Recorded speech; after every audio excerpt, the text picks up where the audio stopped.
move. Perth really lifting. Oh, that's a big shot. Round 9 of the Cygnett WNBL tips off with a Wednesday night clash in the West. Good evening, everyone. Hope you had a fantastic Christmas and welcome to ESPN's WNBL Wednesdays, brought to you by Ford Aussie Hoops. Jason Bendat alongside 2020 WNBL champion Beck Cole. Great to have you with us, Beck. Hope you had a great break. Not that you have a break in the WNBL season, but looking forward to this one tonight. A couple of weeks ago, the Caps winless. You would have thought, well, this should be an easy game for Perth, or easier, but they're on a bit of a roll, the Caps. They've got some momentum and belief. I know, and this season has proved wherever, whenever, anyone can beat anyone. And I think getting those back-to-back wins, confidence will be peaking, momentum is their way. So I'm really excited for tonight's game. Two teams who love to let it fly as we welcome in the third member, and it's a debut tonight on ESPN's WNBL Wednesday. Four-time NBL champion Greg Hyde joins us courtside. Greg, welcome to the team as Alex Sharp returns to Perth to face her old team. Oh, I'm actually extremely honoured to be alongside you two in the studio. But yeah, you're right, Alex Sharp. She was much sought after to be retained by Ryan Petrick. Unfortunately, decided to go to the Canberra Capitals, and she has been on absolute fire. Double-doubles galore, and she'll have a very interesting matchup against her old former teammate Amy Atwell, who we know gave our very own Rebecca Cole buckets last week. So I'm very excited to see how that shapes up. Massive shout out to all the incredible mums, but Alex Chivatoni, 100 games for the Perth Lynx, or thereabouts at WNBL, an incredible accomplishment, and this is going to be a tantalising matchup. Thanks, Greg. Bit of a drive-by early for you, Beck. There you go. Greg's just settled into the team nicely. I know. He clearly wasn't at my scout meeting the other day. So get your facts right, Greg. Two high-scoring offences, potent. They run wild and free on offense, these two teams, Beck. This is going to be fun to watch. They both do. I'm super excited about the matchup between Melbourne and McDonald. They're quick, they're crafty, they can score, they make great assists, and so it will be about who can slow who down. You're not going to stop them, but who will be that defensive, impact for their team to stop those prolific scorers. Top two scorers in the league, Jade Melbourne and Aerie McDonald. And then the second and third ranked rebounders head-to-head tonight. Annalie Maley versus Alex Sharp. And isn't that going to be great? Like Greg said, Sharp is back in her old stomping ground, and those two have some experience playing 3x3 together with the national team. They know how each other play. They both get after the boards. They get their team second chance points, and I think that's what's super important in this game, is who can get extra possessions, who can get more points on the board. Those little things can make a game go down to the wire. Perth gunning for 4 straight wins. The Caps gunning for 3 straight for the first time in almost 2 years. It's round 9 WNBL action. It's the Lynx and the Caps on ESPN's WNBL Wednesday. Thanks to Ford Aussie Hoops. Great to have you with us. What looms is a really interesting matchup. And away we go at Bendat. Perth, first possession through Atwell, and here is the exciting Aerie McDonald. Just so fast. Maley, back to McDonald. Inside ball. Potter couldn't get the finish. Still alive. Maley, first of what will be many rebounds for her tonight. Potter again can't finish, and away comes Sharp. It's an opportunity for Canberra to post first points. Nice feed through to one of the most exciting young players in the competition, Alex Fowler. She comes up with the opening score for Canberra. McDonald and Melbourne. What a contest that promises to be. Atwell has been on fire from long range. 11 for 22 from the arc in her last 2 games. Can't make that first one tonight. Melbourne to Okoya. Now Fowler. Munga. Melbourne.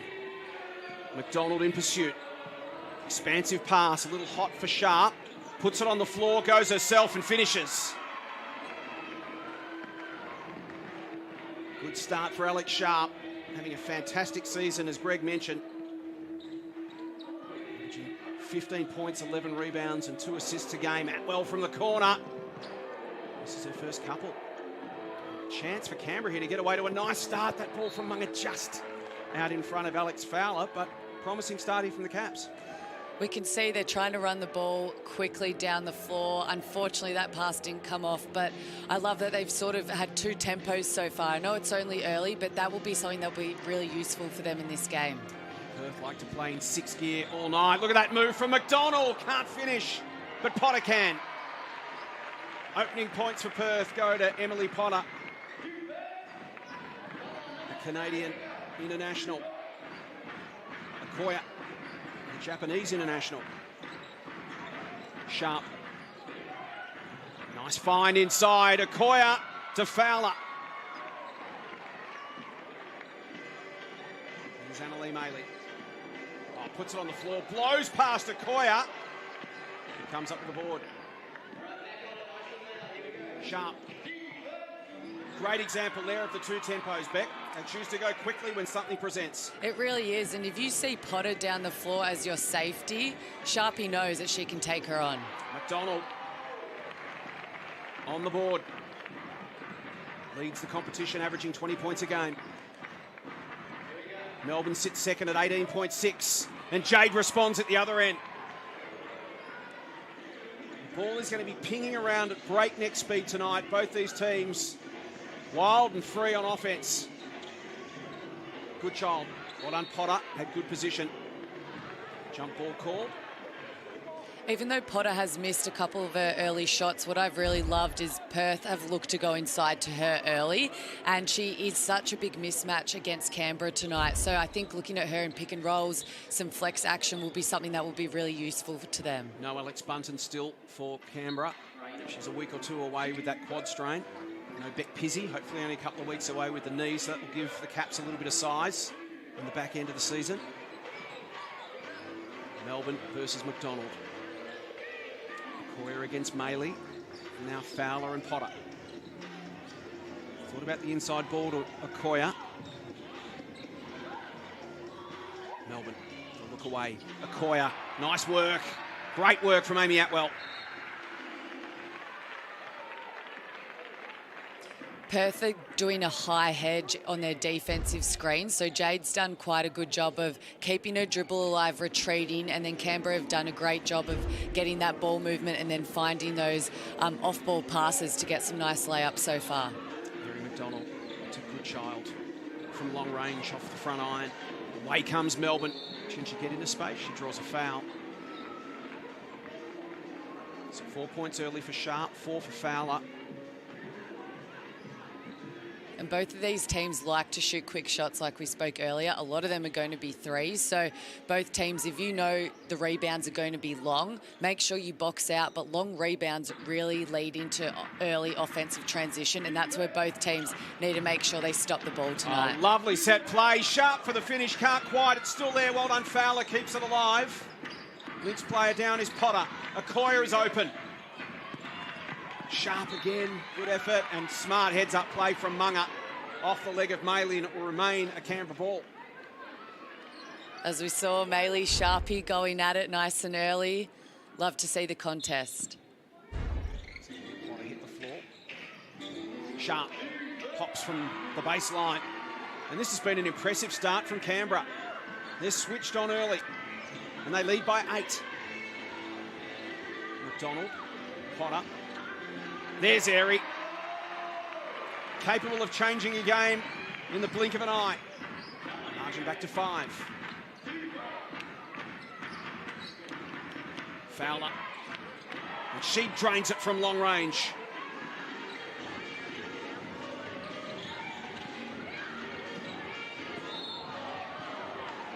Contact. And they've done a good job on McDonald so far. What you want to do with her, she's so left-hand dominant. So here, you can see still on the right side of the court, she's dribbling with her left hand. Again, we said you're not going to stop her, but if you can force her to her right hand, she's going to be less as successful and useful to her team. McDonald. On the lane, can't finish. Good pressure. Potter the follow-up. As Beck mentioned, there's a mismatch in size. She's got an opportunity to have a really impactful outing tonight, Emily Potter. Averaging 13 points, 8 rebounds a game. Melbourne. Fowler. Lovely ball inside. Munga can't finish. And Maley comes up with it. Off to Atwell. Will she set her feet?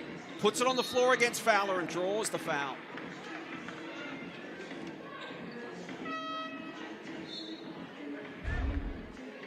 In the scheme of things, not a bad foul. She had her hand up. You know Atwell has such a quick release, so she was there, made her put it to the floor. She fouled her before she got to the basket, so I think that was a good foul. Steph Gorman into the game. Offensive foul. Canberra ball. There is Steph. First-year player, originally from Wodonga. A couple of years of college at Utah State. A couple of years at San Diego.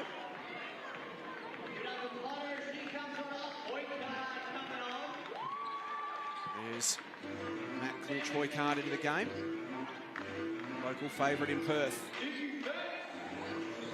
Melbourne. Fowler sets the screen on McDonald. Jade can go herself. Tough finish, and she makes it. McDonald down the other end in an instant. Maley tries to get past Fowler. Good D from Fowler. Sharp will come up with it.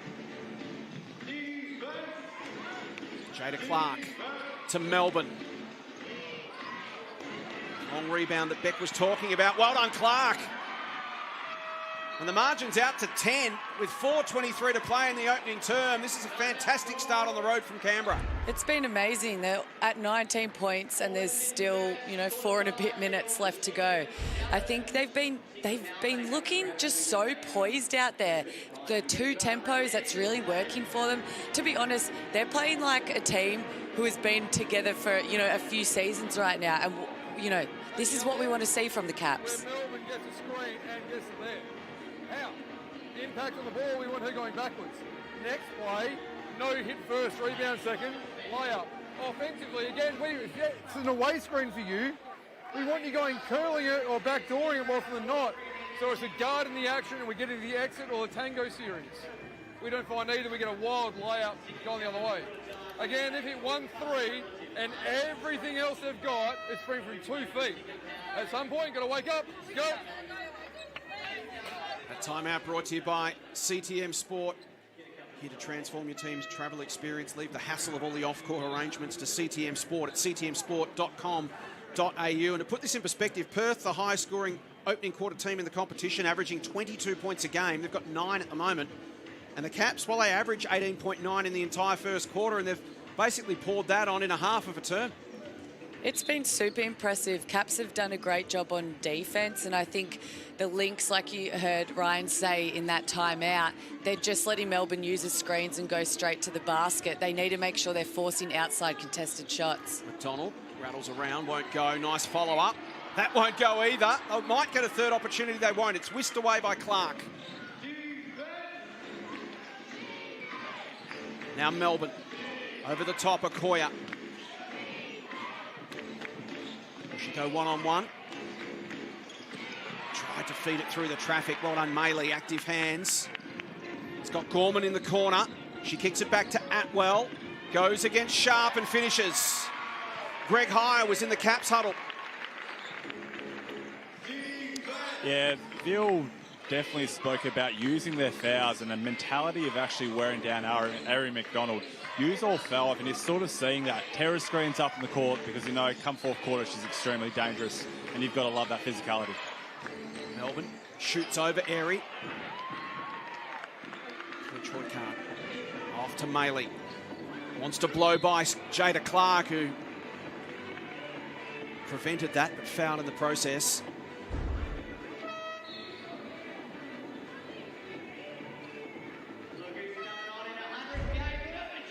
Alex Chibachoni checks into the game for her 100th, originally from Adelaide. 2 seasons with the Lightning, was the Rookie of the Year for the league in 2016, a season with Perth, then 2 years in Italy.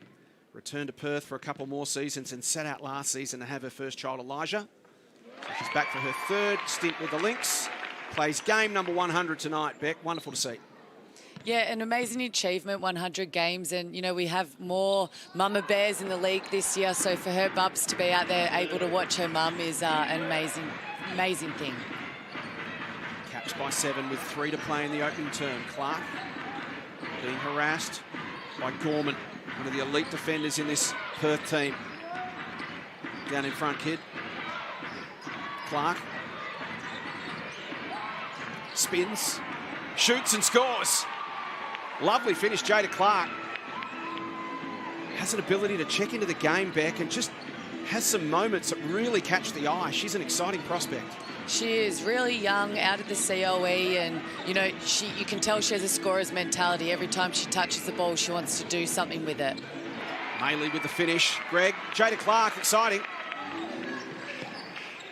Yeah, and she's a WA local. She's a proud Sandgroper. Her dad, a former cricketer, Wayne Clark.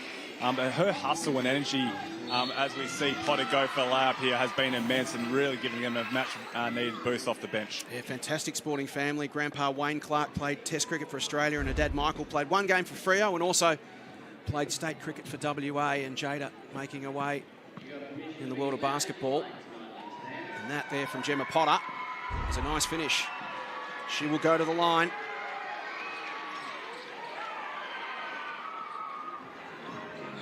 So it's a 10-point lead for Canberra with just over 2 minutes to play. This is Chippertoni. Atwell from long range. Fowler comes up with the board.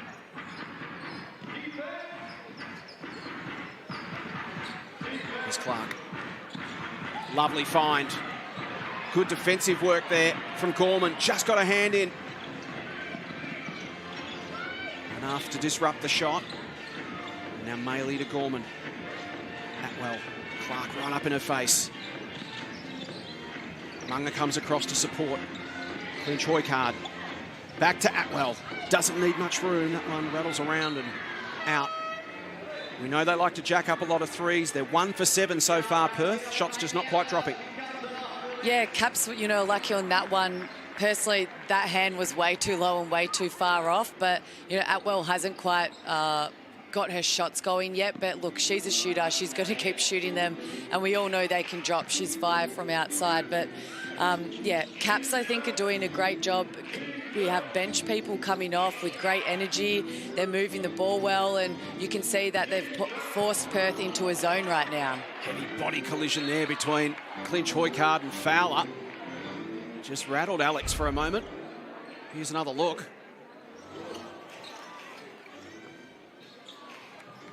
Good physical defence there from Mack. Refs letting them play. And it will be a Caps ball as Ryan Petrick watches on. Looks off to a double-header road trip against the top of the table, Townsville, coming up. December 31 and January 3rd, so they'll be up there for about a week. Munga, the catch and release. Nice work again from Clark. Comes up with the board, having a real impact in this opening term. Okoya. Back to Munga. Monica cuts inside, goes herself, can't finish.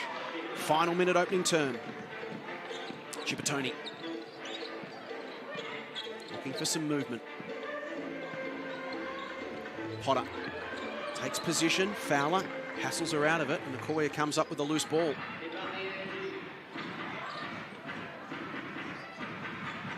Clark escapes Chippertoni. Runs into Gorman. Almost turns it over. Goodchild, a chance to pinch it. Fowler receives from Munga. Okoya in the corner is good. 27 points on the board in the opening term for Canberra. And they lead by 13. Shot clock and game clock almost synced up.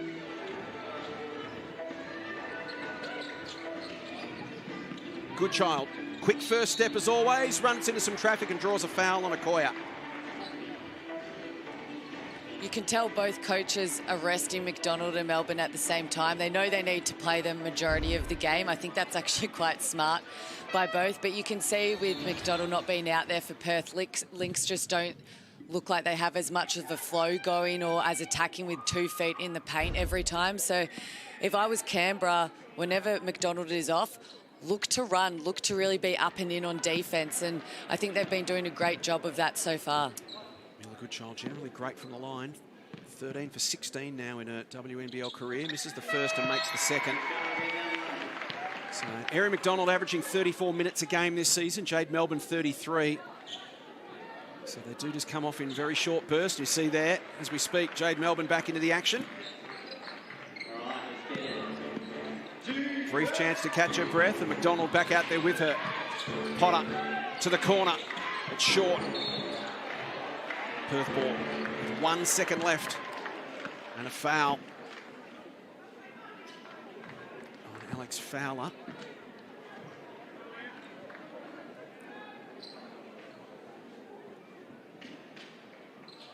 We'll send Potter to the line. And that's a foul you probably don't want with 1 second to go. You know, you're up 12 points, it chips it back to 10. But it was a hustle play. Potter misses the first. 21 for 29 so far this season from the stripe. Misses both. And no harm done for the Caps late. They lead it by 12 points. What a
Welcome back, ESPN's WNBL Wednesday. This is the final second of the term. Down goes Erin McDonald in a tangle with Jade Melbourne. You can see her there clutching at that right knee. It's got a little bit of strapping on it. She stayed down for a few minutes and has limped to the rooms with the support of the medical staff for further assessment. We'll get more from Greg Heyer as soon as news comes to hand. But a big story there. The league MVP favourite, Erin McDonald, having a super season for Perth. Headed to the rooms for further assessment. The Caps, a super opening term, Bet Cole, 27-15. They lead by 12 on the road. They've been impressive. They've forced Lynx into really tough contested shot. The shooters for Lynx haven't been able to drop those shots yet, but then on the offensive end, they've really played with two tempos. They've pushed the ball, but then they've also been able to get those off-ball screen actions, off-ball cuts, and been getting open threes and some great actions in the on-balls up top. Second quarter action from Bendat Basketball Centre. Potter to come up with the opening points for Perth. And they cut the lead to 10. Melbourne without McDonald. Short from Clark, lovely board from Sharp, and the finish. 17 boards to 9 in favour of the Caps. They're dominating the glass early. Good child. Chipatoni. Over the top to Potter. And that's working for them, Beck. She's looking dangerous, Emily Potter. It is. I love the first two plays were for Potter again, inside presence, especially in pick and rolls up the middle of the key. That is hard to defend when you've got Potter, such a tall girl, diving right down the middle of that key. That's really hard to stop. Fowler gets Potter out of stride and finishes off the glass. Frustrated Ryan Petrick watches on. His side down by 12. Gorman rather. Off the iron and out. 1 for 6 from long range, Perth in the opening term. Canberra 2 for 9. But the board's the big difference. 18-9 now in favour of Canberra. Melbourne, the little show. The putback was short. Sharp. Back to Jade Melbourne, and she bombs the three. Lynx are just allowing too many offensive rebounds for Canberra right now. They've gotten, I think, one in the last few possessions here, and that's just not what they need right now if they want to chip away and get back into this game. They need to get stops. Chipatoni, there's that feed inside to Potter again. Can't finish on this occasion. Melbourne, Sharp. Caps full of confidence right now, coming off back-to-back wins. Melbourne draws a foul. Speaking with Ryan Petrick in the lead up to this game, Beck, offensive rebounds were a focus for the team tonight, but so far they're getting outworked on the glass. They are, and I just think Caps, they have young kids who want to come in, they want to make their mark, and getting extra possessions is something that can also get you going. If you're not necessarily making your shots, you get extra possessions, you're still helping your team, you're valuable out on the court. It can get you going in momentum and get you easy second chance layups as well. 9 points for Fowler, 8 for Sharp, 7 for Melbourne, 8 for Potter, and 5 for McDonald. Lead the game for the Lynx. Melbourne makes the second. And with McDonald out, what actually makes it easier is Sharpie, Melbourne and Munga, they can all switch, and even Potter. So defending actually makes it easier for the Caps when they can switch those 4 positions out on the floor. So more work for Goodchild without McDonald out there. She goes to Maley and Annalise starts to get involved. She's got 5 points now. Melbourne, so hard to stop. Just has the ball in her hands so much. She's the engine that makes this team go.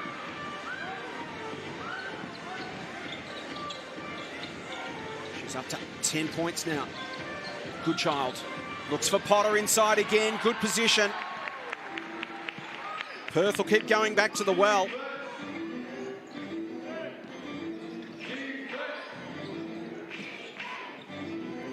Gorman now with the job on Melbourne, their second best defender.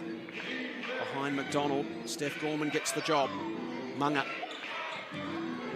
Melbourne, how's that for the pass inside? Then kicked out to Sharp. Can't finish. Potter turns it over. Munga, can they make them pay on the turnover now? Back into the hands of Melbourne. Goodchild screened by Sharp, who then gets the feed through, kicks to the corner. Good ball movement from Caps, and that one finished by Clark. Again, in fact, it's Potter rather. What poise. They got an offensive rebound. Sharpie got hands in the play, were able to get the ball back. Great inside penetration, ball movement, easy three. They're playing some stunning basketball right now. Again, they go inside to Potter. And Emily Potter up to 12 points. Using that mismatch to advantage in the second term, the Lynx. But can they get some stops at the other end? Points flowing freely for Canberra. They're up to 42 midway through this second term. So the story of the night so far, Erin McDonald into the rooms for assessment. Greg Hires courtside. Greg, you got some news? Yeah, unfortunately, it doesn't look like it's positive news at all. They're fearing that it'll be a long-term injury, so I'd definitely rule her out for tonight's game. Fingers crossed it's not an ACL or a meniscus injury, but it's definitely taken the air out of the room here. Thanks, Greg. I'll wait for scans tomorrow. And the Perth Army will hold their breath and wait for the result of that. But tonight, Beck, now that requires a shuffle. Who steps up? Who has to take a greater role? We see Goodchild at the moment going with Melbourne. Yeah, I think you'll see Goodchild and Chiabatoni in that one position, but it just shows, you know, another tough collision. It is physical out there tonight. Who's going to step up when McDonald is getting that 20-plus points, you know, almost getting 6 to 10 assists a game? I don't think that's going to be one person. I think that's going to be a team collective effort. I think Maley will have to step up. Atwell will have to step up. We'll have to see Potter getting bigger numbers. She's such a big presence, but I think they need to know the two tempos now. When do they push and when do they run their offense? Atwell keeps it alive for Goodchild. It's waved away. There's a foot on the line. So it'll be a Canberra ball. You think back to Annalee Maley in her career season a couple of years ago, averaging 20 points a game. This year she's averaging 14. So an opportunity maybe for her to get some more shots up tonight.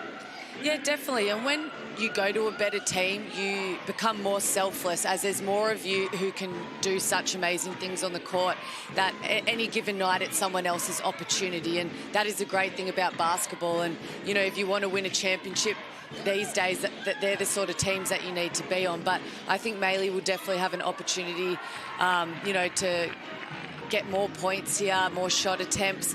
She also might potentially play more in the 3-spot position if McDonald is out. Goodchild tries to get to the hoop against Melbourne, can't finish. Maley in the scrap, can't come up with it.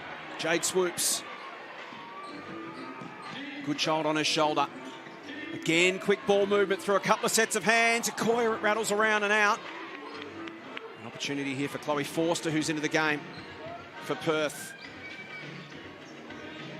Maley, already we've noticed more ball in hand for Annalee Maley in the last couple of minutes, getting her more involved on offense. We mentioned Atwell having a great season. She'll get more opportunities to get shots up, including that, and one. And that was a nice finish. I like how she's driven to the basket the last couple of times. Their outside shot hasn't worked. Get yourself going, see the ball go through the net, and then, you know, it makes the confidence from the outside shots better. So it's the Caps by 15 points with 4 minutes to play in the second on ESPN's WNBL Wednesday.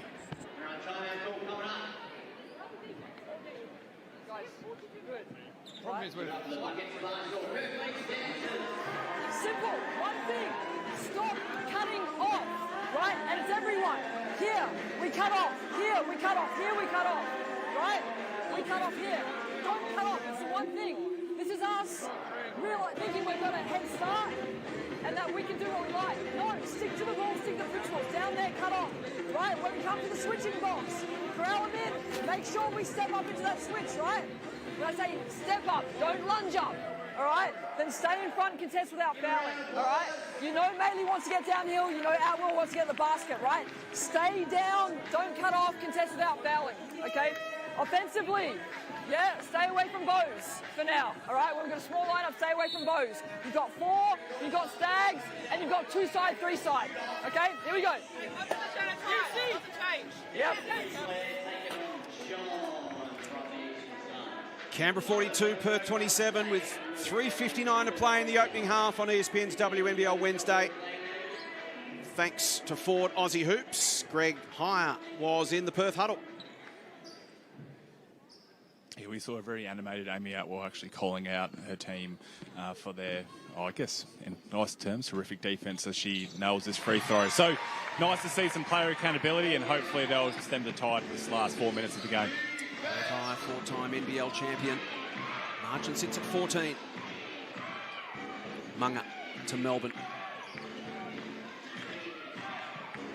Turns it over and away comes Forster. Maley against Melbourne, and Annalee finishes. Some good points out of the timeout here for Perth. They're back within 12.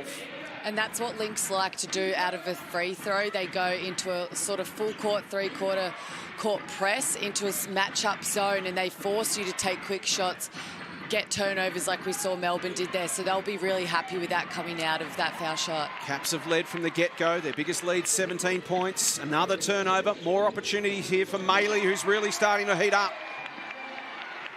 Here come Perth. Important couple of minutes here for the Caps. In fact, this is where that two-tempo comes into play now. The ability to slow the game down and settle. And an offensive foul. Hands the ball back to the Lynx, who are making a move. And we've seen it, 3 turnovers in a row. This press back into that, high up pressure zone has really made Caps have to second guess what they're doing, get the ball out of Melbourne's hands. So who's going to look and control after the ball now? Chloe Forster pumped after extracting that foul out of Jade Melbourne. A frustrated looking Kristen Veal. She can just sense momentum shifting Perth's way. Telling her players, hey, listen, don't think we've got a head start here and play accordingly. We've got to keep playing our way. Maley shot short. Good scrap under the basket from Clinch Hoycard, and she comes up with the foul. Lynx with the momentum and belief right now, working their way back into this.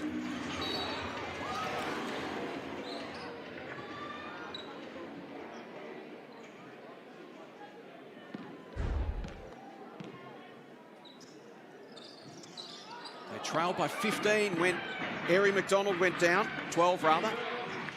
Now they've got it back to 8 without the MVP favourite. Melbourne to the corner, swatted away. It'll remain a Canberra ball.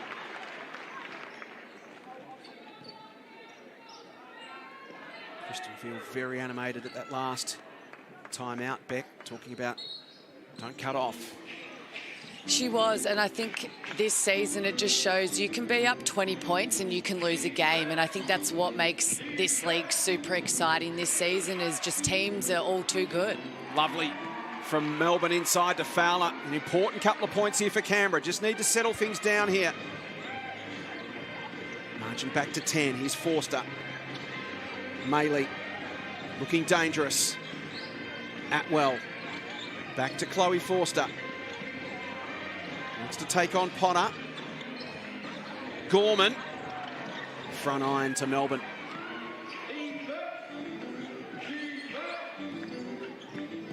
Again, a lovely bounce pass inside to Fowler. Munga will go herself. Away comes Annalee Maley. Former league MVP having a much bigger impact in this second term. Atwell gets rid of her opposition and drains the 3.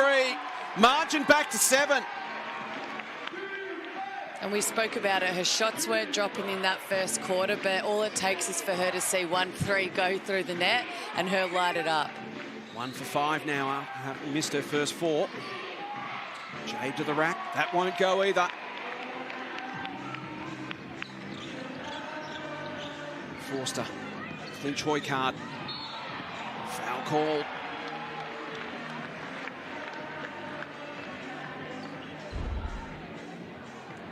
Good response here from Perth in this second term.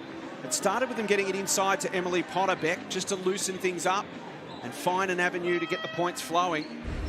Yeah, I think obviously you're rattled when one of your main players goes out. It takes you a couple of minutes, one, to deal with the fact we might have lost our player, not for this game, but potentially longer. Okay, we just need to find our feet again, and that's what they've done. They've taken a deep breath. That press really worked wonders for them, and then they just had a bit more poise and were a bit slower getting through their offense, and I think that's what really has changed the game around for them. As I mentioned, the Caps got out to a 17-point lead. Margin sits at 7 right now with just over a minute to play in the opening half.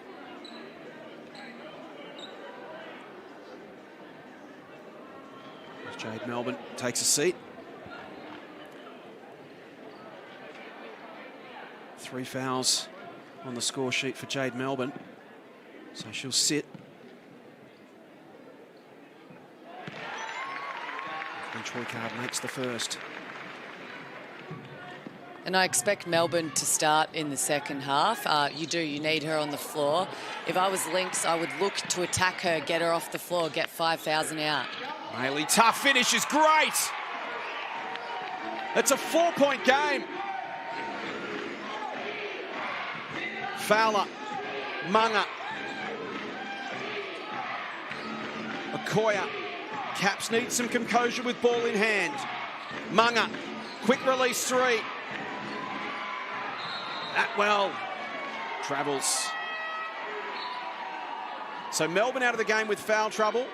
McDonald out of the game with an injury, Beck. The lead up to this one, the focus was on the top 2 scorers in the league, but as you mentioned, this is a team game now. Things have to shuffle around. Crisis creates opportunity, as they say. and a chance for minutes for other players, some different looks and some opportunity. It really does, and I think that's an exciting thing for, you know, other teammates to get opportunities, and you work out, okay, what offenses work for who now, and to be honest, you have to do it on the fly now. Who can adjust and adapt better? Lynx have done a superb job of it in the second term. Potter can't finish there, and Emily comes up with it. Gemma put the shot up. Final 30 seconds. 4.5 second differential between shot and game clock. Atwell versus Fowler. Amy happy to chew clock. And then work it to Potter. And she draws the foul. Emily Potter having a profound influence. 12 points in the opening half, and she'll go to the line to shoot 2. That was a smart last play. Atwell saw the clock and the shot clock, and she knew, yep, I'm going to keep this dribble alive, wait till the last second. And then Potter did a great job of actually ghosting the screen, which means you don't actually go set it. You run up to show that you are, and then you slip. And as we said before, her diving down the middle of the lane, how do you really stop that? One possession game, having trailed by 17 points.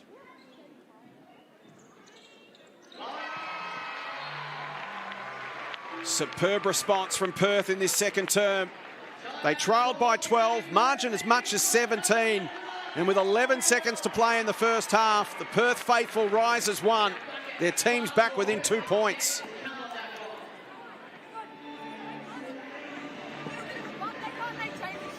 Yeah, guys, we can't waver, right? Like, fuck it, this is the game, right? This is the game, we can't waver, all right? So down here, where's our ball?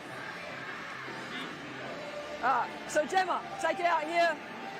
Jada. Jada. Munga. So Jada, you're going to wrap into there. Yep. So Munga, you're going to go here, come back in. Jada, you're going to keep going, right? Throw it into Munga. Gemma, you cut through the middle. Yep. Fowler, you come up through here. Mon, you spot up in the corner. So I've got Jada in the corner. Now, Munga, you're using Fowler. Yep, Gemma, you're through here. Munga using Fowler. We're coming down, we attack. Jay, shot, or Fowler on the spot.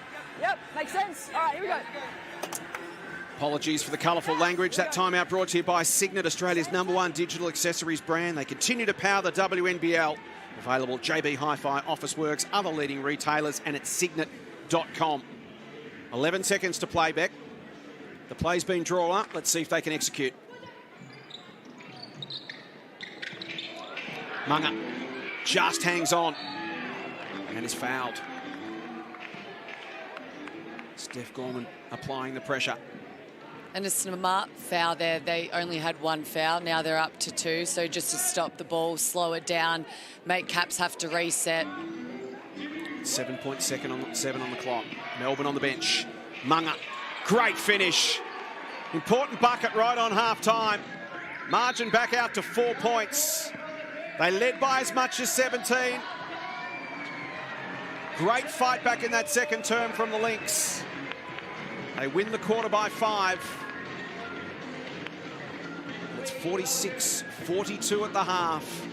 Canberra lead at the Bendat Basketball Centre on ESPN's WNBL Wednesday as Kristen Fielders looks for some clarification around a call.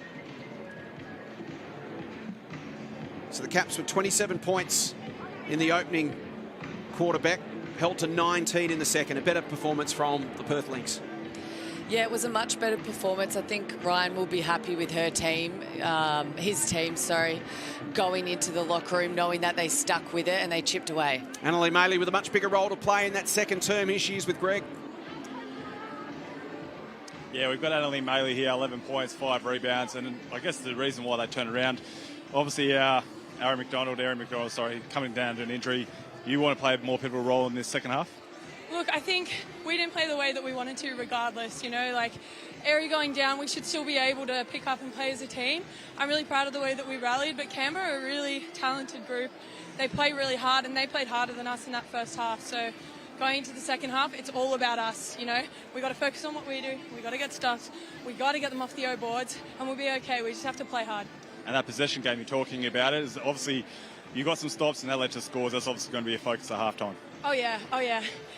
They outdid us on all of the effort, and we can't let that happen again. So, like I said, credit to Canberra, they're really good. It's going to be a fun half of basketball to play, but there's 20 minutes and we've got to keep fighting. So, well, good luck out there. We've got a score 46-42. It's been an absolute sensational game. Back to you guys. Thanks, Greg. 4-point game at the half. We thought it might be fun, and it's proving to be exactly that. It is halftime at Bendat Basketball Centre. The Caps by 4 points. Coming up, our WNBL Wednesday halftime show. Thanks to Ford. And as we head to the break, here's our top 5 plays from round 8.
It was my first season in the WNBL and I didn't really have any expectations going in, just to kind of put my best foot forward and play my best basketball. I think I definitely progressed as the year went on, had a bit of a slow start. But yeah, I was quite happy with my year. Sammy Whitcomb, after a very successful stint at the Perth Lynx, her first season with the Townsville Fire. It's huge. I mean, obviously she was one of our dominant players last year. The ball was in her hands a lot and took a lot of the shots, made a lot of the plays and stuff like that. So losing a huge piece leaves a massive void to fill. Definitely a massive win for Perth. And they did it by committee. It wasn't just Sammy Wickham or it wasn't just Lauren Scherf. In fact, it was really Atwell, Bibby, Sharp. Obviously the opportunity opens up when you lose a big piece like her and even some of the other girls, Scherfy and Bibby, and we lost pretty much most of our starting five. So there's kind of opportunity for the new girls coming in and for returning players like myself to step up and kind of fill that. The opportunity is there. I want to go grab it. Perth, who are going to be as fast and as furious as ever, but with new faces, and the big addition of Annalie Maley. She's won MVP a couple of years ago and her stats don't lie kind of thing, and she's just kind of that player that's going to go get it. Like, if you need that rebound, she's going to go get the ball, and she just doesn't stop. That energy on and off the court is great for the program. That's a great three from Atwell. It's a lovely finish from Atwell. I think that's why we all play basketball, obviously, to win championships and to get there, and that's kind of the biggest stage. And as a professional athlete, that's where you want to be, and that's where you put all the hard work in to be at the end of the year. Glittering college career for Amy Atwell, got picked up by the LA Sparks, played a handful of games in the WNBA, and Beck just coming into her prime at 25 years of age, and tonight we saw the maturity of Amy Atwell. Early on, she was putting up those three balls. For whatever reason, they just weren't dropping tonight, so she switched her game up and got involved in other ways. Exactly, and that's what you do as a good player. You know you're a scorer. She needs to be for her team, and those threes weren't dropping, so she decided to attack the rim, get to the free throw line, be active on defence, and then we saw her drill a couple of threes in the last minutes of that second quarter. Speaking with Brian Petrick in the lead up to this one, he said, look, you're never quite sure what to expect from Canberra. They're unpredictable.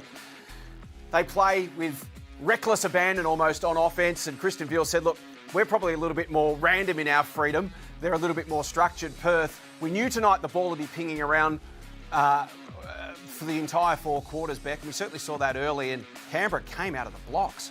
They sure did. They were getting it done with their two tempos. You know, Melbourne, obviously, we know she's so quick. She was getting downhill. Lynx couldn't stop that.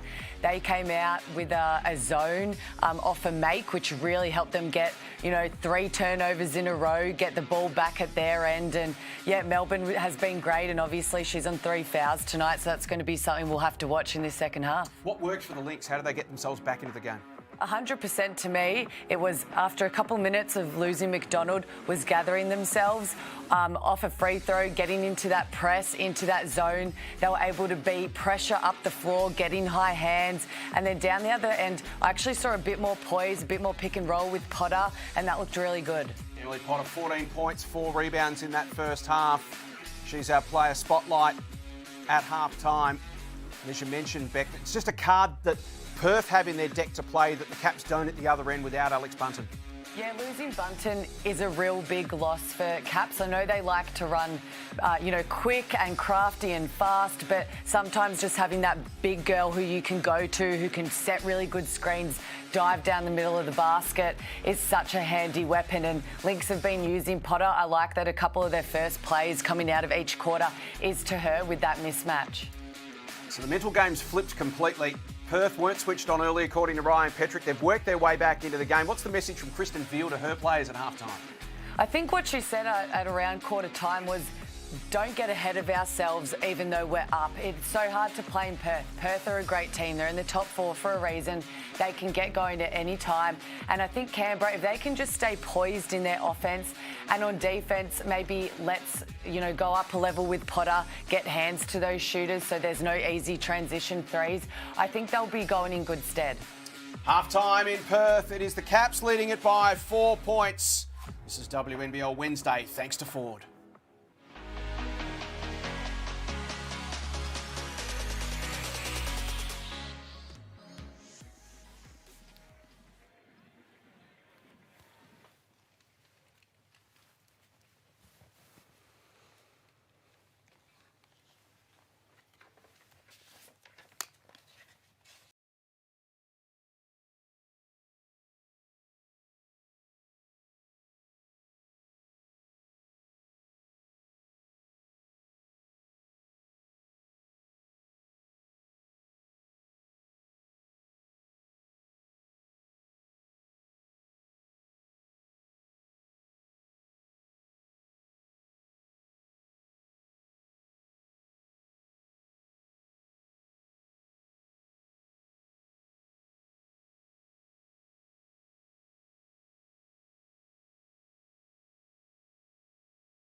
break everything down, forget everything you've learnt, just go out there and play. But she's realised in recent weeks they've added a little bit of structure and a little bit of traditional stuff around that as a framework to help these youngsters get up to speed. Which I think is good. Once you start getting a flow, your understanding of the team and each other, now that bit is cemented. I think it's good that you add in some structure, because I think as the season goes on, every team is getting better and better, and they're going to need that in order to beat those better teams. And I think tonight they have actually really displayed some of that structure, and it has been very successful for them. Put on 46 points tonight on the back of 80-plus point games. As we head to Greg, who caught up with both camps. Greg Hyatt. Yeah, we've just seen Erie McDonald emerge from the change rooms, obviously looking quite distraught, and it looks like a long-term injury in her knee with a very heavy padding with ice on there. Jade Melbourne will start on the bench in the second half, and they've also got a little bit of injury concerns with Gemma Potter receiving some treatment on her calf muscle. But much to Ryan Petrick, he was obviously very, very positive as he kept emphasising to his team, get stops, we'll get scores. And Christine Veal was talking about just remaining poised. They can't sustain this effort for the next 2 quarters, but it sets up for a very exciting Canada second half. Thanks, Greg. Great to see Jade Melbourne go across and just console there with Erie McDonald. She'll have scans, I'm sure, tomorrow to determine the extent of the damage to that right knee. Our fingers crossed for her. She's been such a revelation in the league this season. So it's a 4-point game as Kristen provides final instructions to her team. Emily Potter leads the game with 14 points. Annalie Maley with 11, having a much bigger influence in that second term. Beck, she was the one real noticeable step up when Erie stepped out of the game.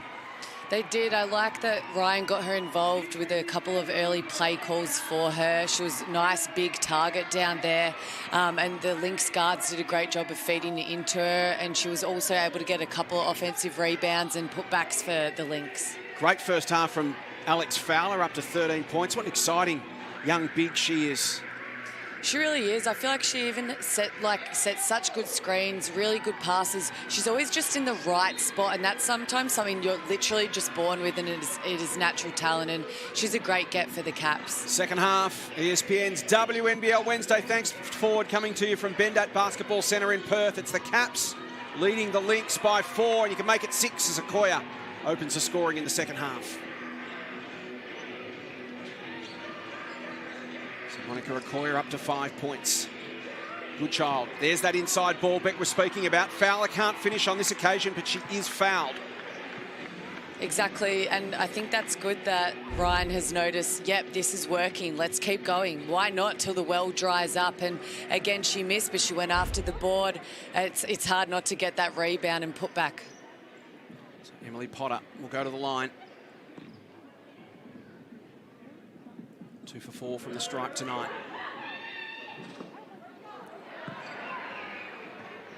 Can't make the first. 6 for 13 from the stripe tonight for the Lynx, leaving some points out there. She makes the second.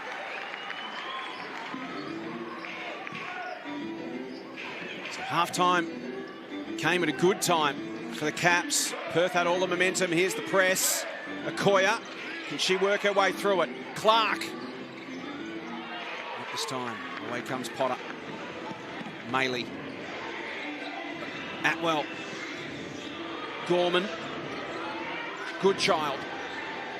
Inside to Potter. Looks to use the size advantage. Ball tipped out. It remains a Perth ball. Good D by Fowler, just to body her, not let her back her down, and then she had to, hit her with a tough left-hand hooky, and she got a hand on it. So that's good D by Fowler, and something they'll need to do more is find her early and not let her get set. Okoya almost the steal. Atwell comes up with the loose ball and then has some space to work in, and that generally spells danger. 2-point game. Amy Atwell finding her range. Fowler. Cross-court violation. And again, this is what this press has done to Caps again. They've been forced into 2 turnovers. So what they need to do is just have poise, get the ball over the half court. It doesn't mean you necessarily need to shoot that wide open 3. Get it back to your point guard, run a set. So a chance here for Perth to tie it up or hit the front. Good child. Have not led all night. Waved away. Offensive foul. Good work from Munga. Got into position and wore one in that process as we head to Greg Hire, courtside. To the youthful presence of the Capitals and what they have, that only gets magnified once Jade Melbourne's on the court, and you see that maturity. Whilst she's quite young in age, she plays beyond her years, and so you're really seeing this void in the start of the second half. Such an exciting prospect, isn't she? Playing just game number 60 tonight in her WNBL career. The 21-year-old Jade Melbourne started so young. Of course, a development player originally at the Boomers from Terrelgan in Gippsland in Victoria. Stripped away from Sharp. And again, an opportunity here for Perth to tie or take the lead. Maley kicks it out. Atwell through some traffic. Maley to tidy up and scores a level for the first time tonight. Clark. Munga. Some composure needed here from Canberra. Good ball movement. Fowler. Munga wide open. And away scurries Goodchild. Maley. Potter looks to set up against Okoya. So Goodchild will go round the arc to Atwell. She wants to take on Sharp. Tough shot. Still there. Foul called and one. Perth lead for the first time tonight. They trailed by as much as 17. Gemma Potter receiving some treatment. Sideline. And the Lynx are in front. Beck Cole. And Maley spoke about the energy that Lynx just didn't have and that effort and the hustle that they did not bring in that first half. And Maley has definitely, put her foot forward, and she's leading that with the Lynx in this second half. We asked who would step up and speculated would it be Annalee Maley when Erin McDonald went down. Well, it certainly has been. Here's Maley again. Her pressure creates a turnover and another score. Steph Gorman on the end of it. It's a 5-point lead in the blink of an eye. Perth are rolling here. Clark feeds it through. Munga, important two there. As the Caps now just look to stay close. Kristen Veal watching on. Goodchild. Potter mismatch, gets it to the corner. Maley thinks about the three, thinks about it again. Pressure comes from Clark, backs her up. Tough finish. Won't drop, but she gets the foul. And just as they went to Potter early in the second, Beck, they've identified some mismatch now with Annalee Maley, and they're feeding her. Yeah, Maley's feeling confident. She's got going with those offensive boards, and her mid-range jump shot has really been working for her tonight. So she saw a mismatch, back down her player, and at the line now for two. Good to see Gemma Potter back into the game. Had such a rotten run with injury in recent years. Just needs continuity.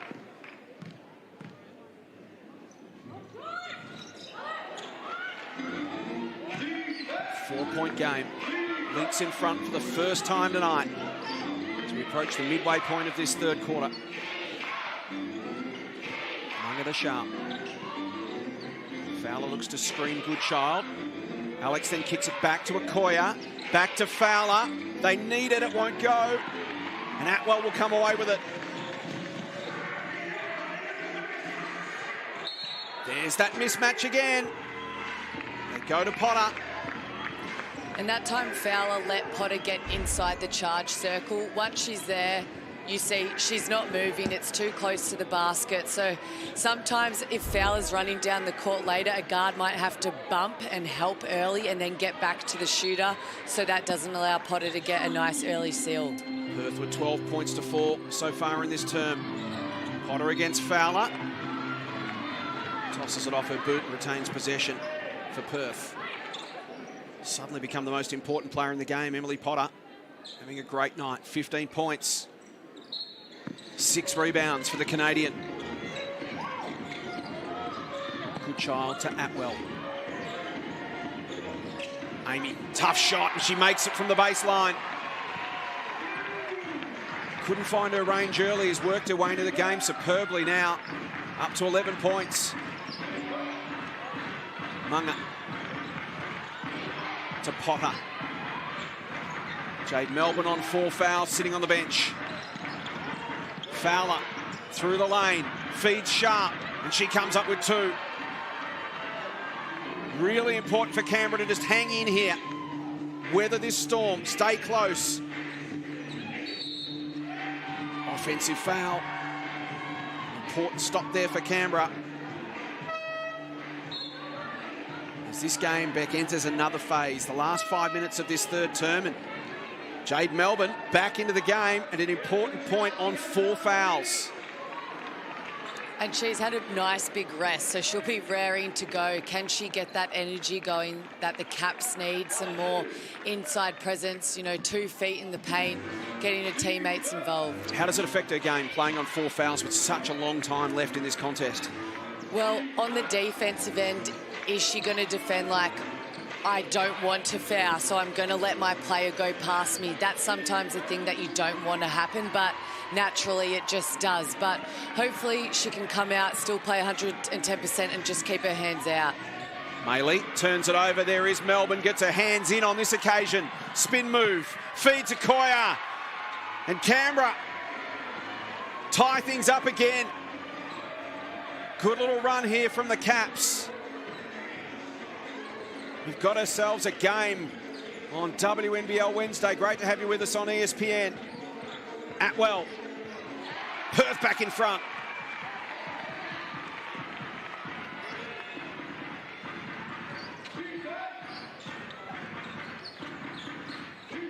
Melbourne to Potter, back to Jade.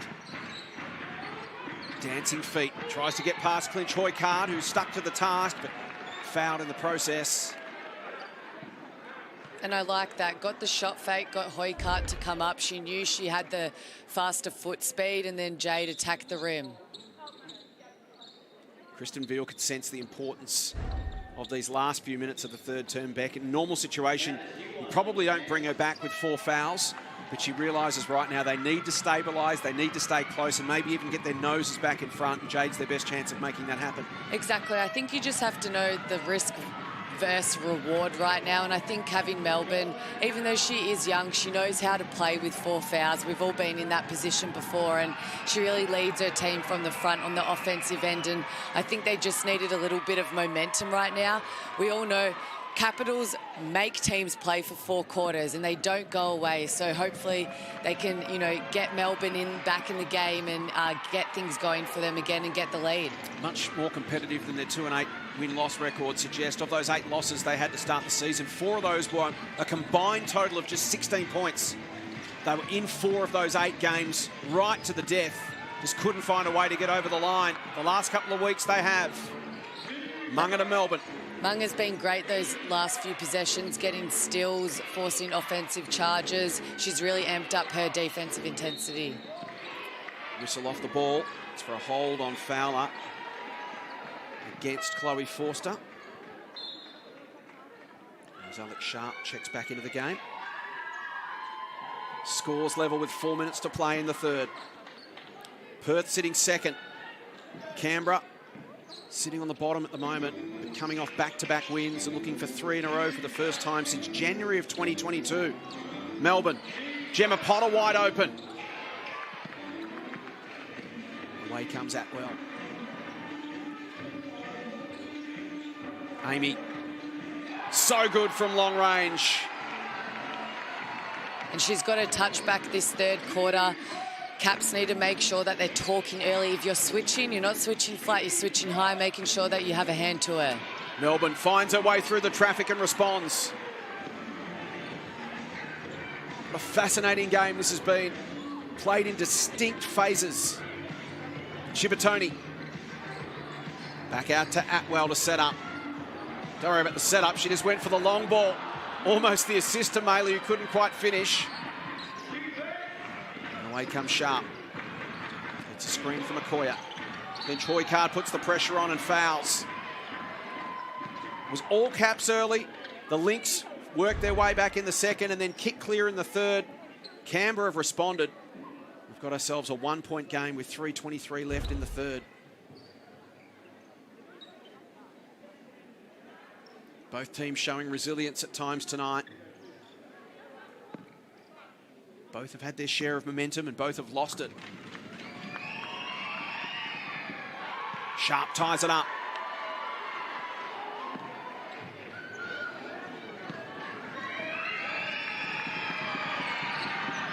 Caps back in front. Lynx got out to a 6-point lead when they blew by Canberra for the first time. Things were looking threatening. It's been a good response from the Caps. Atwell getting hot. It was none for 4 from long range to begin the night. She's now 4 for 9. She's made 4 of her last 5.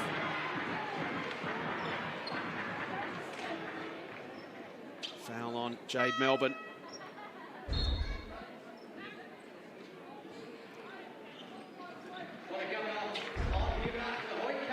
Jade will go to the line to shoot 2. She's up to 14 points. Fowler leads the game for the Caps with 15.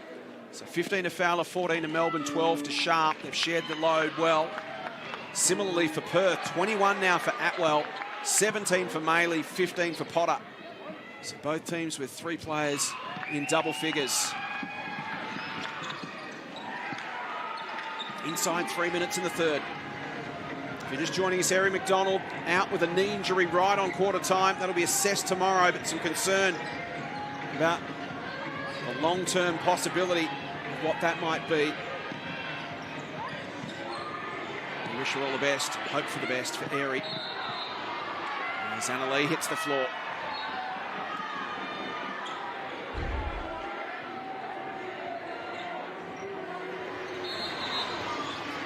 Just hurls herself into every play, Anna Lee Maley. She knows no other way. The team leads by 1.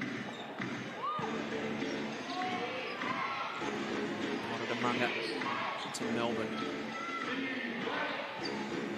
Now Gemma Potter.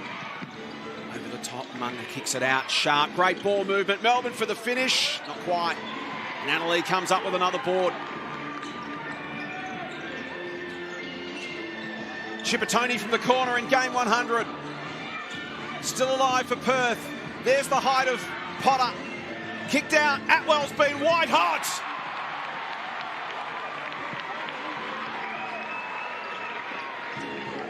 And if you were Caps, do you look at potentially face guarding Atwell, not letting her get the ball? With McDonald out, you're not having another person to worry about at the moment. As we can see on the score sheet, it's Potter, it's Maley, and it's Atwell who's scoring. So how can you get the ball out of Atwell's hands right now, I think is an important thing for the Caps. Lynx lead it by 4 with 2 minutes to play. Greg High, what have you made of this third term?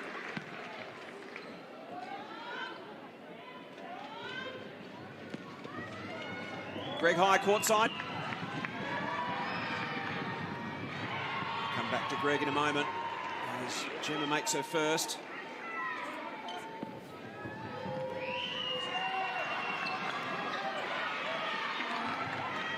Two-point game.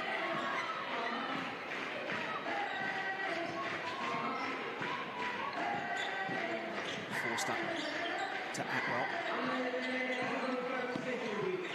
About the give to Chippertoni, and then difficult finish as she lost her balance. Away comes Melbourne. Chance to tie things up again. They do. There's Munga. What a great pass. Even better catch. Munga stretched out and being able to finish that. Caps are finding their way now. Chippertoni against Munga. Feeds it to Potter. And 1. Big play from Emily. She's having a big night. Up to 17 points. She's averaging 13 a game this season in the WNBL, the Canadian national team player. Great career at Utah, the first player to 1,500 points, 1,000 rebounds and 200 blocks. Spent last season in Greece at Panathinaikos. It's been a really handy addition to the Perth Lynx this season. The team leads by 2. She gets it back here, can double that lead.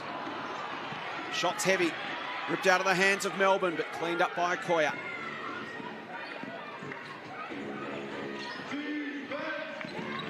Jay puts on the Jets. Feeds Sharp. Expansive to the corner. Lovely ball movement. And it's Munga with the finish. Caps back in front in a seesawing battle in this third term.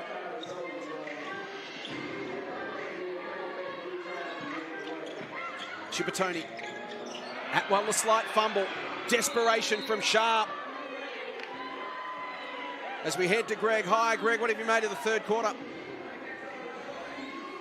Oh, it's been the Munger and Amy Atwell show, hasn't it? But I wanted to ask Bet Cole, would you think it would be a reasonable strategy to put Jade Melbourne in actions? No, she can't play her normal aggressive self, so put her in pick and roll actions and maybe try and bait her with that fifth foul, knowing how vital she is to this team success. I would. If I was Perth, I'd be getting Melbourne in as many actions as possible to make her get her fifth foul and force her off the court, because she is vital to the Caps and getting their lead at the moment. And Amy can't miss.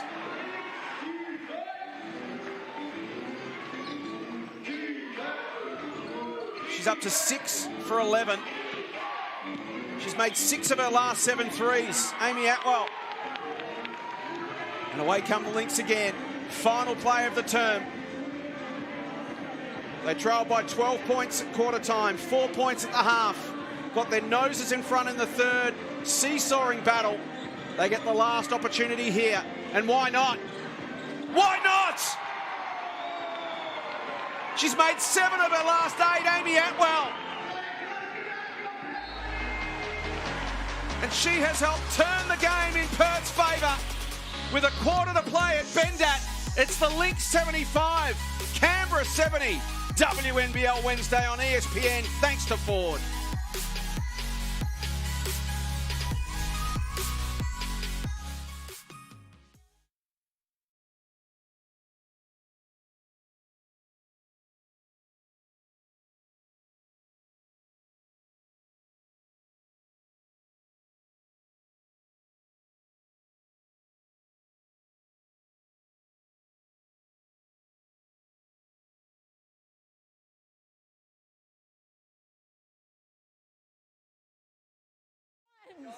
You know what she's trying to do. Stay here, make her drive, stay on her side. All right? For now, on Atwell, we're not switching. All right? So you come into it, you drops. Yep, you get over and you stay in front. You get back in front. We're not switching. On Atwell only. And Potter, drops, okay? But at some point we will. At some point we will, okay? Play in her space, fight at the ball, take away the 3, okay? Fowler, Gemma. What's that? On Atwell? Give it this one. Yeah. Okay. All right. So now we want to look at some staggers, right? If we've got some singles, just to break it up, right? So we get through to here. Yep. On the front foot here. Munga's got it, right? Yep. 3-man comes up to here. 1-man's there. 4-man's there. You pop to here, right? So we've still got this in screen that happens here, but bring Potter back to the ball. Yep. Bring Potter back to the ball. Not yet. So as you come up to here, look at your jump shot against Potter. Then you can kick it to here. We've got in screens or pass and cut. All right, and then dribble handle Jade out of the corner. Okay.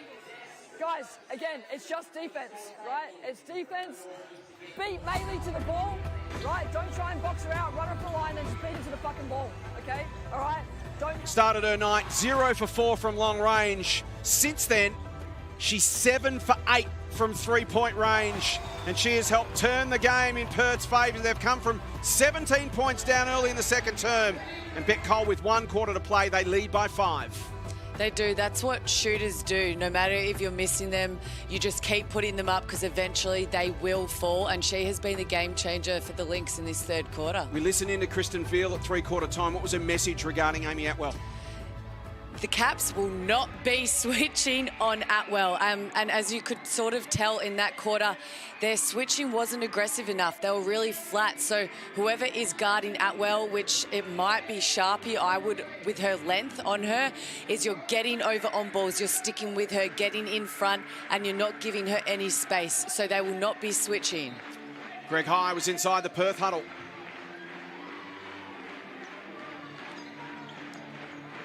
Amy Atwell looking at an Iverson cut, which is across the elbows. And they have changed up their defensive scheme and looking at living with the pick and pop, more of a blue and ice coverage with Potter. Thanks, Greg. Good start to the final term for the Caps. They come up with the first points, reduce the margin back to 3. Led by 12 at quarter time, 17 early in the second term. Atwell finally misses one. She's up to 30 points. What a performance it's been. They lost Erin McDonald right on quarter time. Melbourne, Munga, both been fantastic. That one won't go. And away comes Maley. Helped them get back into the game. As did Potter, who's been a machine tonight.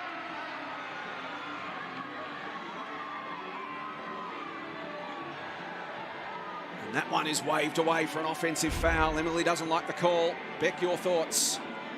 Oh, I would like to see it from the back angle. On the side there, it looks like Fowler just got her feet in front. But was she moving or not? I'm not too sure.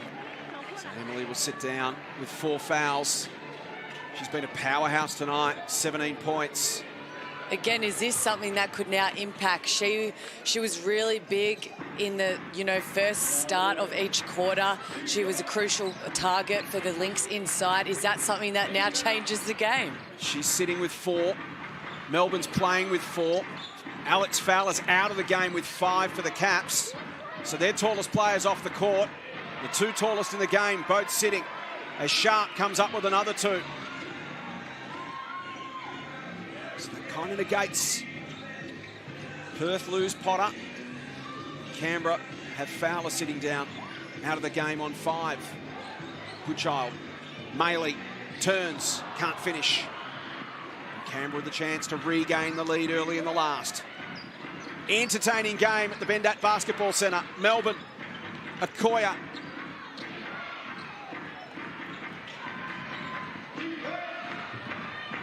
Melbourne makes it.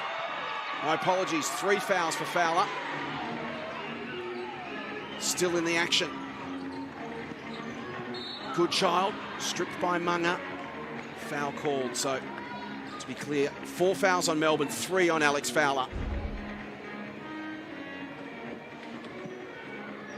Jade Melbourne up to 18 points, leads the game for the Caps. 15 for Fowler, 14 for Sharp, and 11 for Nicole Munga. 17 apiece for Potter and Maley. And Amy Atwell tonight lighting it up with 30 points. As Goodchild makes the first.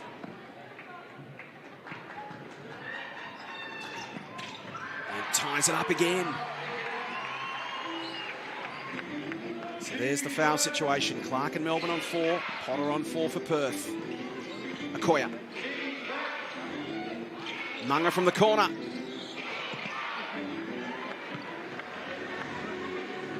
Maley to Atwell. Okoye trying to keep her in front. And I think Caps need to make sure they're not just settling for 3-point shots, which is the defensive scheme that Lynx are wanting them to do. So, if you've missed a couple, know, okay, hey, the next time we want to get it inside, get a shot closer to the basket, and then your next one can be again from the outside. Goodchild. Inside ball, Atwell, slight fumble, desperate scramble. They retain possession. Gorman, Goodchild. Whistle off the ball. In fact, the play will be halted there just to clean the court after that mad, desperate scramble.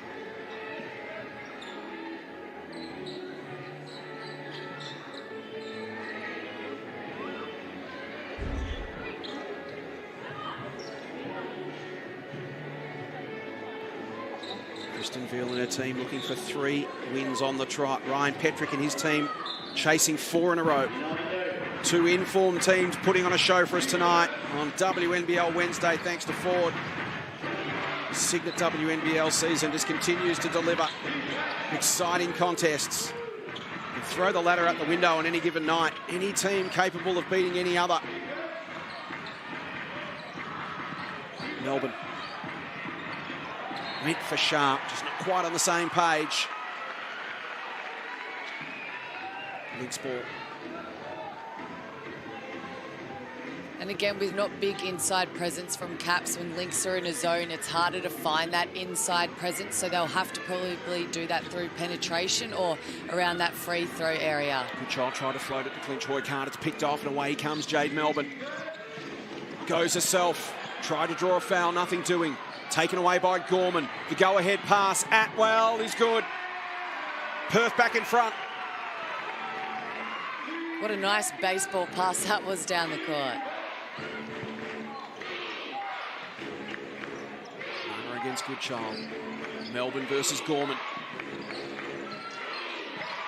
Foul, screen from Fowler rather. Potter against Maley. Tough reverse finish is good from Gemma.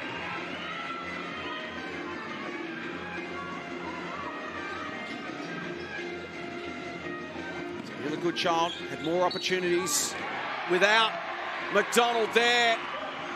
She comes up with the N1. Burst onto the scene last season with the Melbourne Boomers, originally from Brisbane. A couple of seasons at the Fire, then went to Duke University in the States for 5 years. Flew herself to Melbourne last year to try out as a replacement for Lily Scanlon, who got injured in the pre-season. She'd returned from college and no offers to play WNBL, so flew herself to Melbourne. Had a really impressive season there last year, appearing in 20 games. And was picked up for greater opportunity with the Lynx this season. She stepped up tonight, Beck. It's been good to see. She has. She was playing with Mount Gambier in the NBL 1 season as well during the off-season WNBL, and she had great opportunity there. She was a real asset to that team, and I also think that was another pathway for her to get a gig at Perth Lynx. What a pass from Melbourne to Munga. She couldn't finish, but that was a tracer bullet through traffic.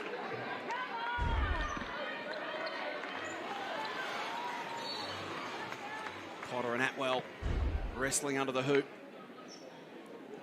Lynx by 3 with just over 6 minutes to play. In a game of swinging momentum.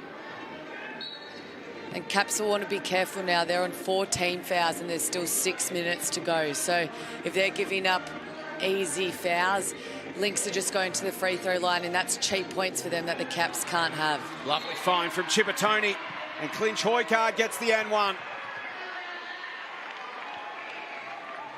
Alex Chippertoni in game 100, showing some veteran savvy and vision there.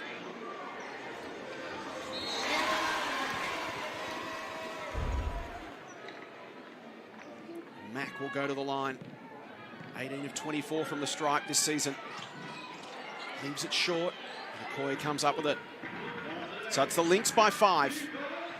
Important couple of sets here for Canberra. Again, just to stay close.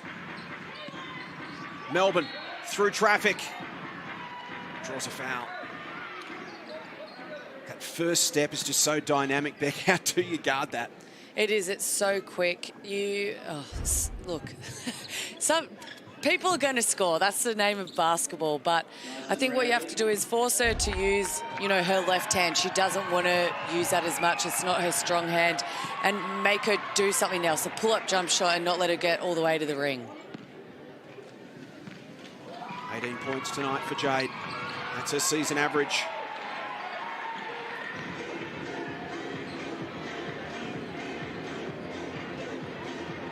Up to 20 with those 2 free throws. Chippertoni, Maley.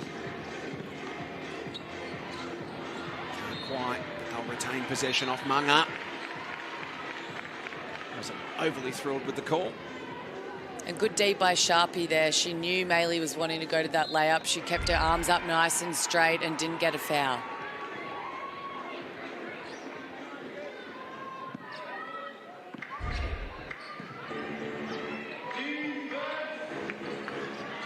Melbourne. Again through traffic. And again with the finish. Back to a 1-point game. We just mentioned how important the next minute or so was. They trailed by 5, and Jade Melbourne comes up with 4 points. Chippertoni to Atwell. Potter with the guarding job. They do enough to harass her out of the shot. It'll remain a Perth ball as we head to Greg. Yeah, it's a very interesting tactic that Ryan and the Perth Lynx are employing right now. They're running a 1-3-1 press back into a 2-3 zone and sort of junking it up, as Beck mentioned, the zone without that dominant presence that the Capitals have. But they're going each possession, and it's interesting to see how that's stymied Canberra at the moment. 4-time NBL champion Atwell from the baseline. Back out to 3-point lead. Amy up to 34 points.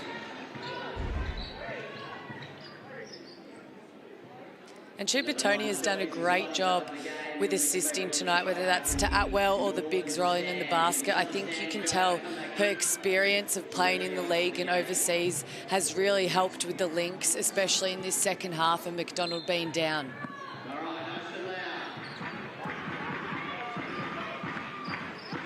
Inside 5 minutes. Melbourne and Munga combine. Look at the vision. How's the pass? Melbourne to Potter. Back to a point. Atwell to respond. Sharp comes up with it. Melbourne, the look away this time picked off. Away comes Atwell. Feeds Chippertoni.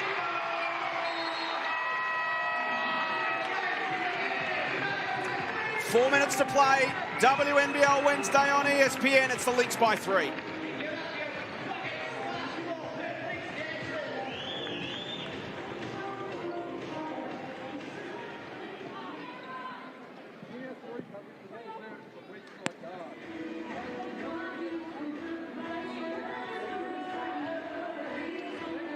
We're going back to ear target again, dust this off. So wherever Melbourne is, I want her in the 1, knowing so we're in pistol series. Pieces don't matter bar Melbourne. Again, I want to be up. I want to set an on ball above the break. Again, come off it.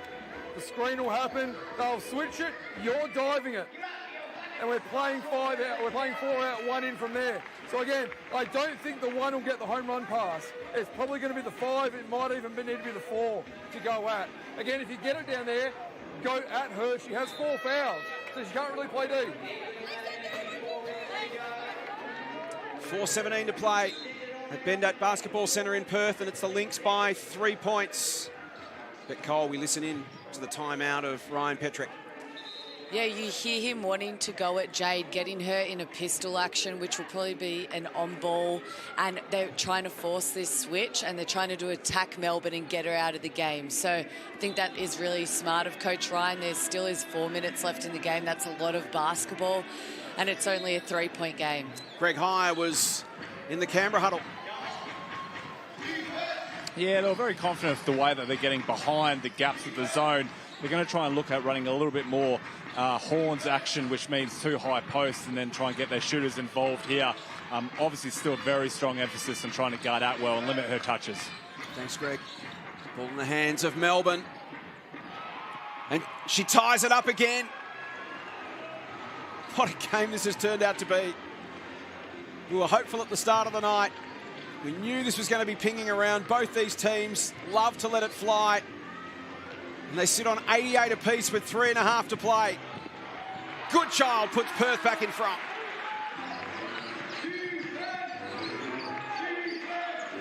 Melbourne to Potter, to Sharp. Back to Jade. To the corner. Scrap under the basket. Remain a Canberra ball.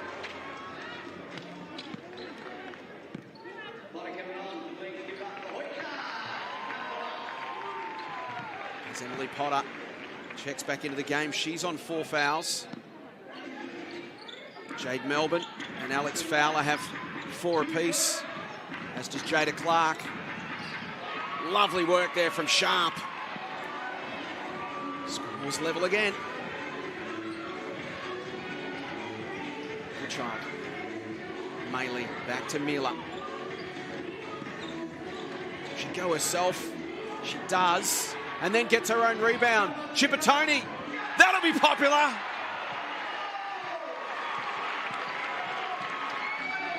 Oh, that hurt. Offensive board, 3 dagger at this time in the game. Every rebound counts at this point of the game. Melbourne to Sharp. Now to Okoya. Alex keeps it alive, then gets stripped. Atwell comes up with it. Goodchild. Will she take on Munga? She steps through, can't finish. It's still alive. Melbourne comes up with it. And away she goes. Puts on the Jets. Blows past the D. Offensive foul, and Jade Melbourne's out of the game.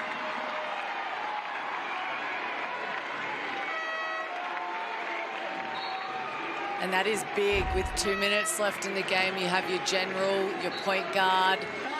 She's getting things done. Oh, that's going to be a massive loss. And a timeout right now, and definitely to talk some things through. 2:16 to play. We saw Perth adjust when they lost Erie McDonald. Others stepped up. Potter and Maley and Atwell. And now from a Canberra perspective, no Jade Melbourne. So who steps up for the Caps? Sharp's had 16 points. Fowler's had 15. Munga's had 11. Potter's had 12. So they have had options. They have, and I think that's been really great. You have, 5 people in double figures, especially with Potter coming off the bench. If I was Veely, I feel like Sharpie is a really good option for them, whether that's coming off an on-ball or an off-ball screen. And then potentially you have the likes of Fowler or Potter spotting up and either shooting that 3 or reading the D and ripping to the rim. But it'll be interesting to see what option they go here. Great to pick the basketball mind. 2020 WNBL champion Bet Cole. That timeout brought to you by Ford Aussie Hoops. The perfect introduction to basketball for kids aged 5 to 10. Visit aussiehoops.basketball to register. And how can you not love this game? Contests like this tonight. It's ebbed and flowed. Canberra by 17 points. Perth worked their way back, hit the front, and since then it has twisted and turned throughout this second half as we head to Greg, who was in the Perth huddle. There was a really strong focus from Ryan Petrick of bringing down the clock, not rushing the shots unless they're wide open from the 3. You want heat on the rim, try to get to a foul line now that they're at 5 fouls and really forcing the ref's hand in this case. Thanks, Greg. Making his debut tonight on WNBL Wednesday, and he's had an absolute belter. Okoye comes up with it. No Melbourne to bring it up the floor. She's out of the game on 5 fouls, so Munga now takes control against Goodchild. Mila harasses her to the line and forces the turnover.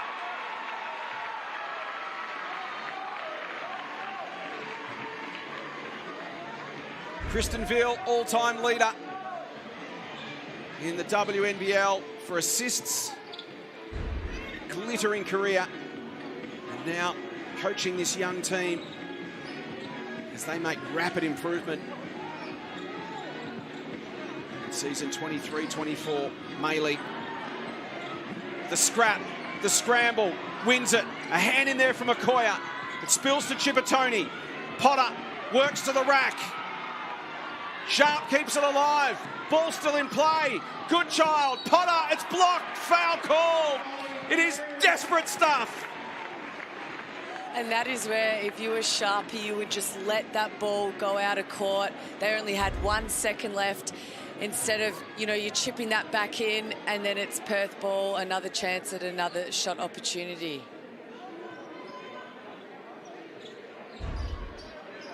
Jade Melbourne can only watch on. The team trails by 3 with 1:18 to play. Jada Clark alongside her on 4 fouls. Alex Fowler with 4 as well.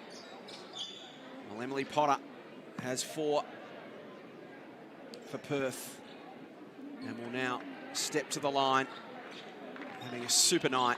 17 points for her on 7 of 14 shooting to go along with 8 rebounds. Annalie Maley, incidentally, another double-double for her. 17 points, 13 boards tonight. Alex Sharp just 1 board away from another double-double. Those two leading the competition for double-doubles. Alex has got 16 and 9 rebounds tonight.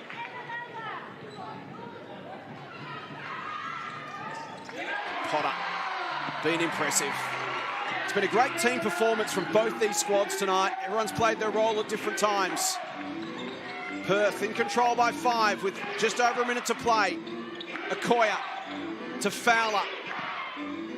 Gets to the rack, it's swatted away by Chippertoni.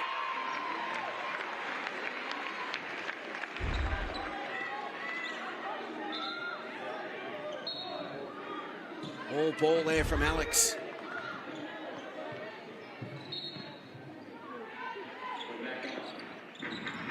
Sharp, massive shot, Won't go, but they keep it alive again. Oh, desperate effort. And then Maley out of bounds. Was she fouled in the process? Munga and Maley, two players who aren't afraid to hurl everything at every play.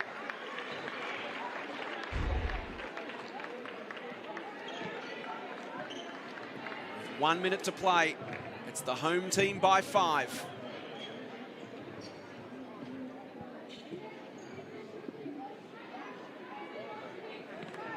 Nicole Munga now on 4 fouls. As Maley goes to the line to shoot 2. 74% career shooter. Annalee Maley misses the first.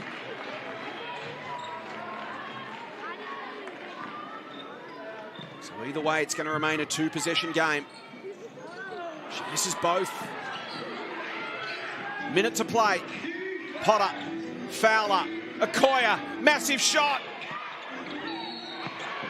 Whistle just before it comes off the hands of Emily Potter and out.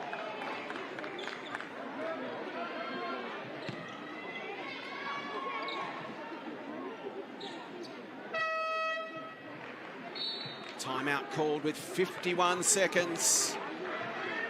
Thanks to Ford, ESPN's WNBL Wednesday. Out of respect for the coaches, we don't go inside the huddle in the final 2 minutes of the game. Beck, so we'll get your thoughts. If you're Kristen Field right now, what are you saying to your team? Stick with it here. There's still 3 possessions left in this game. You can get a score, a turnover, and another score, and you're right back even in this. So right now, she'd be drawing up a baseline play. I would assume it'd probably be for Potter or Sharpie in this point in the game. And also, you just need to make sure there's no threes going up. Potter, we're finding her early, pushing her out of the key. But just be up in their grill, hassle them. We need to get a stop ASAP. So they need high intensity right now. And if you're Ryan Petrick and the Lynx? Use the clock. The clock is our friend. We're up 5. Get a stop here. No one needs to foul. They do have 2 to give. So if one's a smart foul, sure thing, go ahead. But you don't need a foul here. And if they're going to shoot a 3, make sure we get a hands, because right now they're not going to beat them scoring with 2 points right now. So it's about execution now with 51 seconds to play.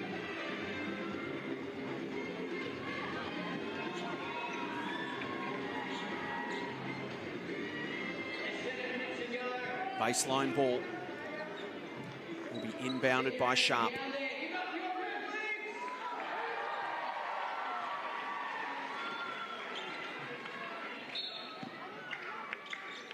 Okoya peels off. She's the receiver and steps on the sideline. And I like what Perth did there. They actually had Potter on the ball, so she's big, she's long. It makes it harder for Sharpie to get the ball inside. Gee, it was a close call looking at that replay. Shibutoni to Maley. Atwell's alone in the corner. Annalee just had to find her. Won't go, and away comes Okoya. Goodchild, desperate effort, keeps it alive. Brilliant Mila Goodchild. Shibutoni throws it away. Sharp leaves it behind. Atwell. And Potter says, let's just settle. And eventually they foul with 15.9 seconds on the clock. Perth can go to the line and put it to bed. Brilliant from Mila Goodchild.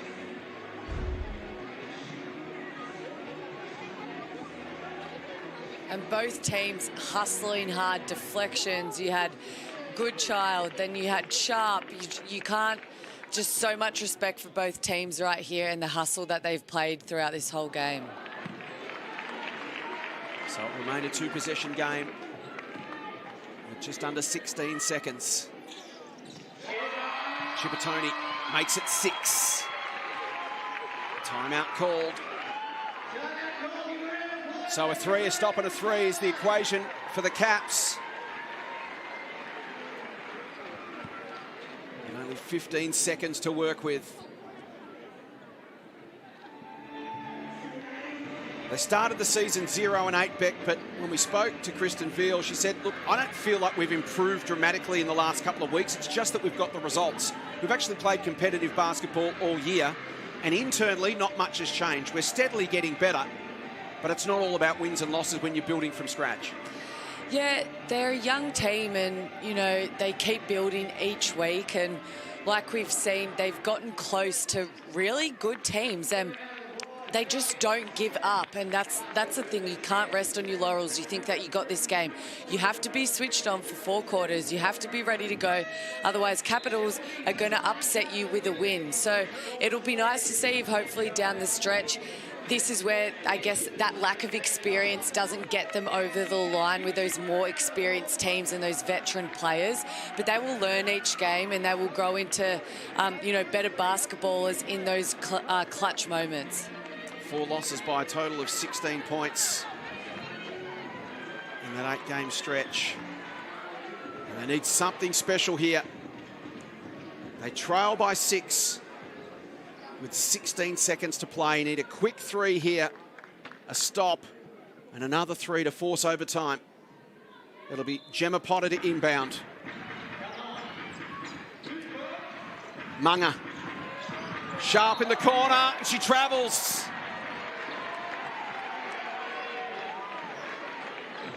Just hesitated as Amy Atwell flew across her line of vision.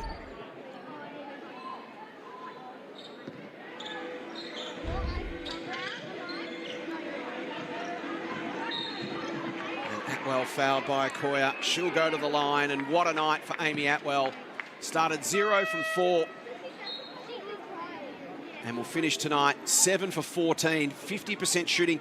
So across the last 3 games, she's gone at 50% from 3-point range. Not too shabby, is that? Remarkable. And she is. She just needs to see the ball go through once, and it's raining. She's up to 35 tonight. And fitting that she puts it to bed.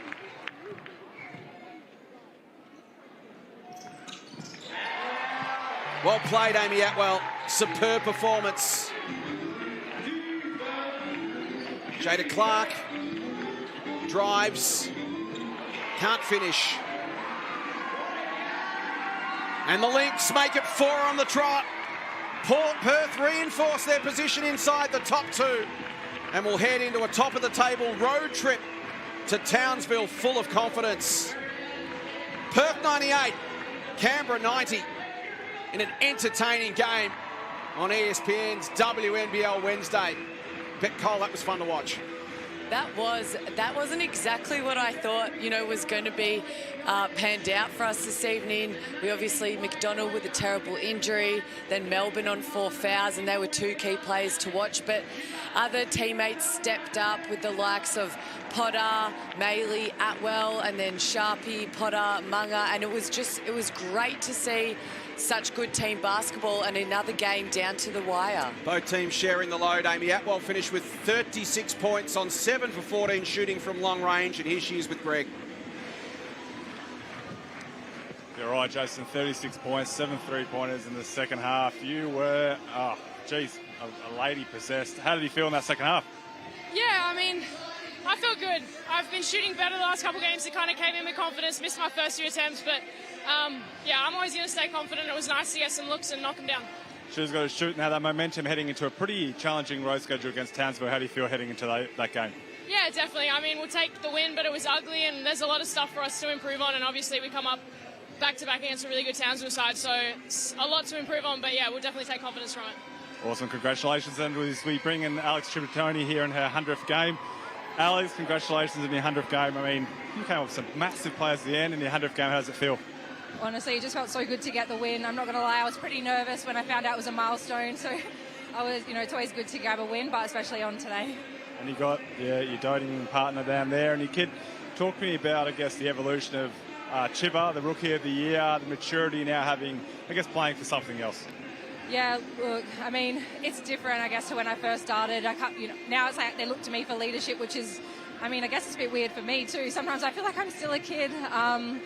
But yeah, you know, it's different now having Eli. It just puts everything in a bit more perspective for me and has really kind of like made me mature off the court, which I think is showing on court as well. Well, congratulations on your 100th. Well done, mate. You're absolutely immense. Back to you guys in the studios. An absolutely fantastic outing here at Bendat Stadium. Thanks, Greg. Greg High making a wonderful debut tonight on ESPN's WNBL Wednesday as Aari McDonald limps back to the room. She'll have scans tomorrow to assess the damage to that right knee, and we wish her all the best. Well, what a game at the Bendat Basketball Centre. There's two players who stood up tonight, Annalee Maley and Mila Goodchild. They trailed by 17 points at one stage. Perth fought their way back. As we look ahead to the games to come in round 9. Friday night, great test for the Flames as they host the league-leading Townsville Fire. Then Saturday night doubleheader, the Boomers host the Bendigo Spirit at the Boombox. And then it's the Lightning and the Flyers in Adelaide. Then Sunday night sees out 2023 with the blockbuster top-of-the-table clash between the Fire and the Lynx in Townsville. And we'll have game 2 of that series between Townsville and Perth next Wednesday night on ESPN, thanks to Ford. Beck, a lot of fun tonight. We knew that both teams had put it on the floor, put it through the air and put it in the hoop. A 188-point game. It was great to watch. It was great to watch, and everyone, Merry Christmas. What a game to finish on. Happy New Year, everyone. We'll catch you next Wednesday night. Thanks to Ford, this has been ESPN's WNBL Wednesday.